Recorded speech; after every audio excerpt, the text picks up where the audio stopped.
गरीब भाइयों की 10 रुपए की अनलिमिटेड थाली। शहर के एक कोने में दो भाई रहते थे, लल्ला और रोहन। दोनों की दुकानें आमने सामने थी, पर फर्क यह था, एक लालच से चलती थी और दूसरी ईमानदारी से। दोनों भाइयों के ठेले पर हल्की हंसी भीड़ का शोर। लल्ला ग्राहक से मुस्कुराते हुए, अरे आ जाइए भैया, ऐसी थाली कहीं नहीं मिलेगी, देसी घी, शुद्ध तेल और ऊपर से मेरी हंसी फ्री। ग्राहक हंसते हैं, पर थाली का स्वाद कुछ अजीब होता है। अरे लल्ला, तेरी सब्जी का स्वाद कुछ गड़बड़ लग रहा है आज। लल्ला नकली मुस्कान के साथ, अरे भैया, स्वाद तो इसकी तरह होता है, हर दिन बदलते रहता है।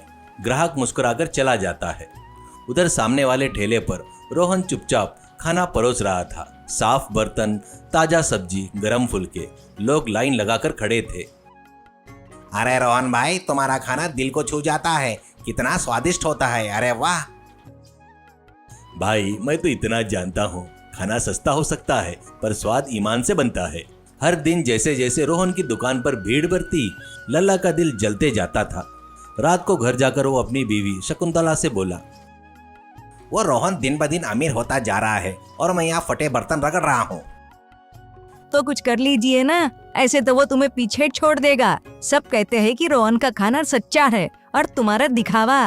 लल्ला आंखें लाल करते हुए, सच्चाई से पेट नहीं भरता सबको, दिमाग चाहिए। अब देखना, ऐसा प्लान बनाऊंगा कि उसके ठेले पर ताला लग जाएगा।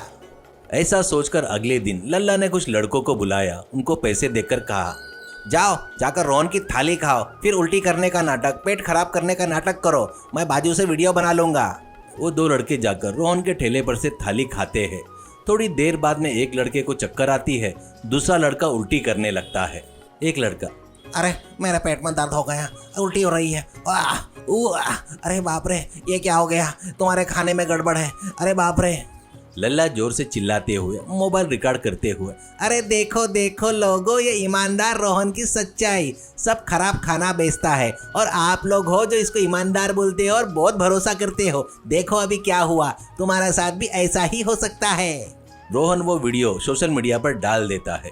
कुछ घंटे में ही वीडियो वायरल हो जाता है और अगले दिन से रोहन की दुकान पर सन्नाटा छा गया। सुमन, मैंने तो कभी किसी को धोखा नहीं दिया, फिर भी लोग मुझसे दूर भाग रहे हैं। अरे किसी की बुराई से सच तो नहीं बदलेगा ना जी। ईमानदारी अगर गिरे भी तो और ऊंचाई से उठती है। तू सही कहती है सुमन, अब देखना, मैं वही खिलाऊंगा जहां भूख सबसे सच्ची होती है। अगले दिन रोहन ने नया ठेला लगाया, शहर के उस इलाके में जहां मजदूर, रिक्शे वाले और गरीब लोग रहते हैं। उसने बोर्ड लगाया, 10 रुपए में अनलिमिटेड थाली, सिर्फ भूख की कीमत पर। मजदूर लाइन लगा के खड़े होते हैं और थाली खाने लगते हैं। भाई, 10 रुपए में इतना बढ़िया खाना, ऊपर से मुस्कान फ्री। भाई, तुम्हें बहुत दुआ मिलेगी भाई, बहुत दुआ, मेरी तरफ से तुम्हें दुआ ही दुआ है। भाई, पैसे से ज्यादा दुआ चलती है। आप मजे से खाओ और मुझे तो बस दुआ ही चाहिए। अब रोहन का धंधा काफी अच्छा चलते रहता है। अचानक एक दिन जब सभी लोग खा रहे थे, एक दुबला पतला लड़का आकर बैठता है। वो वही था जिसने पहले उल्टी का नाटक किया था। उसका नाम छोटू था। रोहन उसे देखता है और पहचान लेता है। अरे, तू तो वही लड़का है ना जिसने उल्टी किया था मेरे ठेले पर। आज फिर से मेरे पास आ गया खाने। आज तुझे उल्टी नहीं होगी क्या? छोटू सिर झुकाता है। भाई मुझे माफ कर दो, मेरी माँ बीमार थी, लल्ला ने पैसे दिए थे इसलिए झूठ बोलना पड़ा। ये सब माँ के लिए किया, वरना मैं तो खुद तेरे जैसे अच्छे आदमी को ढूंढते रहता हूँ। मुझे माफ कर दो भाई। अरे, सबसे भूल होती है भाई। आज से झूठ का बोझ नहीं, सच्चाई का स्वाद चख ले। जा, खा ले, तेरे लिए एक थाली फ्री देता हूँ आज। छोटू की आंखों में आंसू। उसी दिन छोटू ने हिम्मत जुटाई और रोहन के साथ अच्छा करने का सोच लिया। वो सीधा पुलिस स्टेशन जाकर लल्ला के बारे में सब कुछ बता दिया। अगले दिन पुलिस ने लल्ला को उस ठेले पर पकड़ लिया। अच्छा लल्ला, काफी नाटक करते हो। अपने ठेले को चलाने के लिए अपने भाई के साथ ही धोखा करते हो।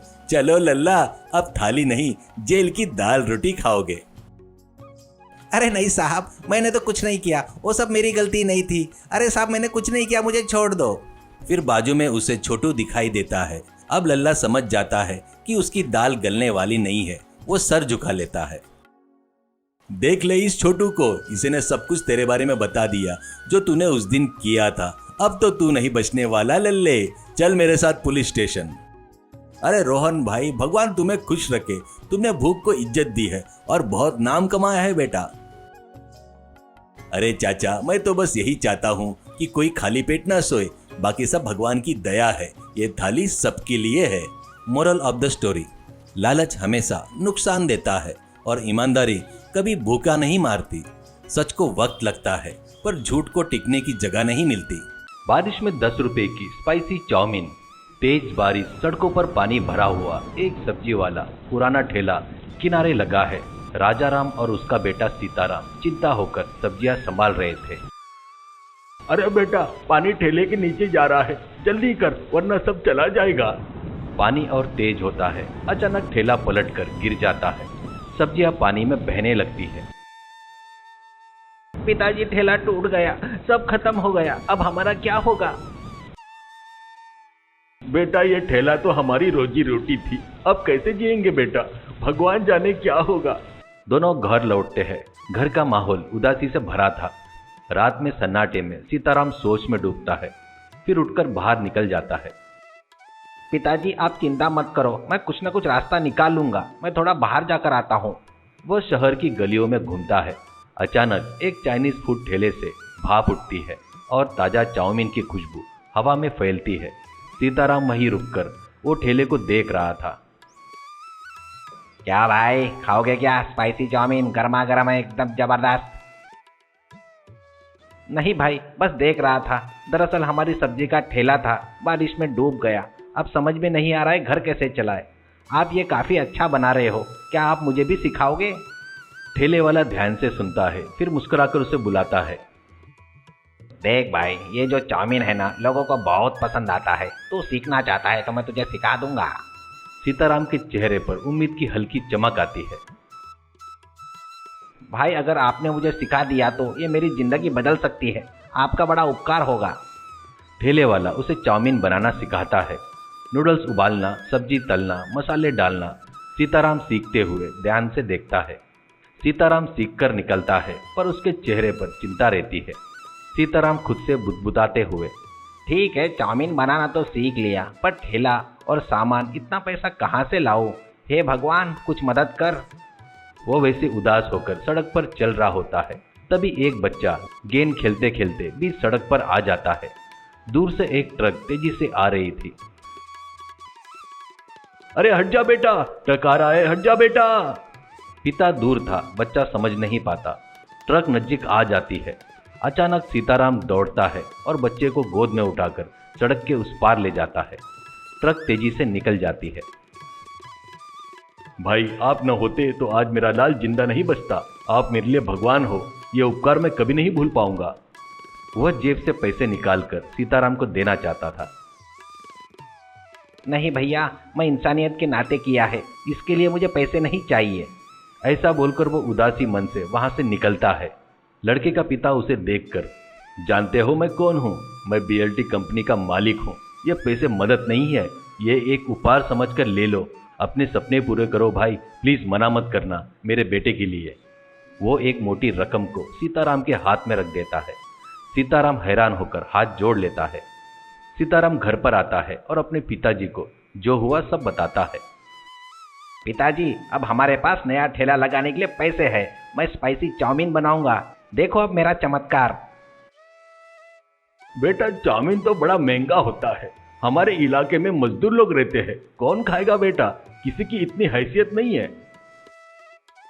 अरे पिताजी, हम महंगा नहीं बेचेंगे, सिर्फ 10 रुपए में देंगे। हर मजदूर, हर रिक्शा वाला, हर बच्चा, सब खाएंगे, कोई भूखा नहीं रहेगा। राजाराम बेटे को देखता है, उसकी आंखें में गर्व भर जाता है। अगले दिन एक नया चमचमाता ठेला तैयार था। उस पर लिखा था, स्पाइसी चाउमीन सिर्फ 10 रुपए। हल्की बारिश हो रही थी। मजदूर वाले, रिक्शा वाले और बच्चे पास आते हैं। अरे वाह, इतना स्वाद और सिर्फ 10 रुपए में, कमाल कर दिया भाई, बहुत अच्छा है। आप तो रोज यहाँ आएंगे, यही असली ठेला है, रोज जम के दबा के चाउमीन खाएंगे।